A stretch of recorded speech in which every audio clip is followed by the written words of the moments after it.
The Deep Path.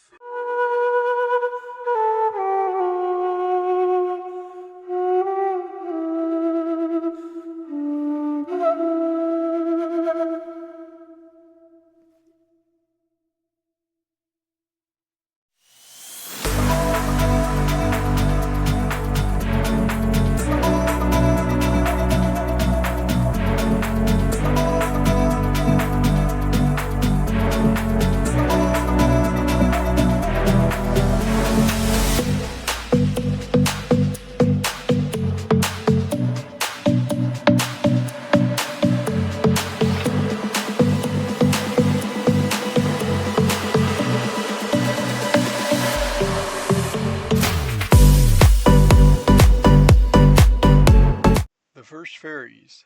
How the first fairies came to be. In the beginning there were people. These people were not as you and I. Nevertheless, we came from these people, somehow. This story is not about us, it's about fairies and how they came to be. Fairies are people. Who's to say that they're not? Still, they're not people like us, now are they? Fairies and whimsicums and elves and yetis and humans like us, and all other people came from these first people, somehow. There's a different story about how each people came to be, except for the first people. Nobody knows that story, or if they do, they're not telling. I could tell you all the stories about how all of the other people came to be, but for now, I'll just tell you the one about fairies. Let's see, where should I start? Oh yeah. Some of the first people were walking up a rainbow. I told you they were different from us. It was a joyous excursion. They didn't seem to be in a hurry. They didn't have to be anywhere by a certain time.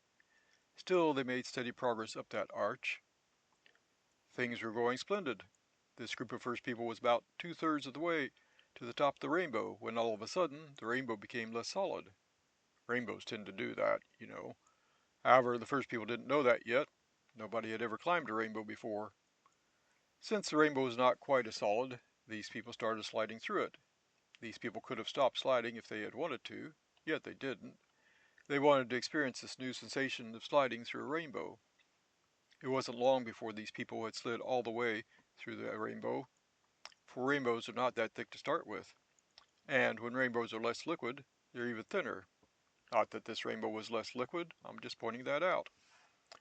Now, even though these people were no longer in or on the rainbow, they didn't panic, for they were falling very slowly. It was more like they were floating. As they very slowly fell, some raindrops slowly swirled around them. Each raindrop hugged the person it encircled, and that person felt warmer. Each of these people became fully surrounded by a raindrop. As a raindrop wrapped each person, as it were, in a cocoon, that person was transformed. And that's how the first fairies came to be. Some mixture of rainbow and raindrops, magic and love, turned that group of first people into fairies. And the world's been better off ever since.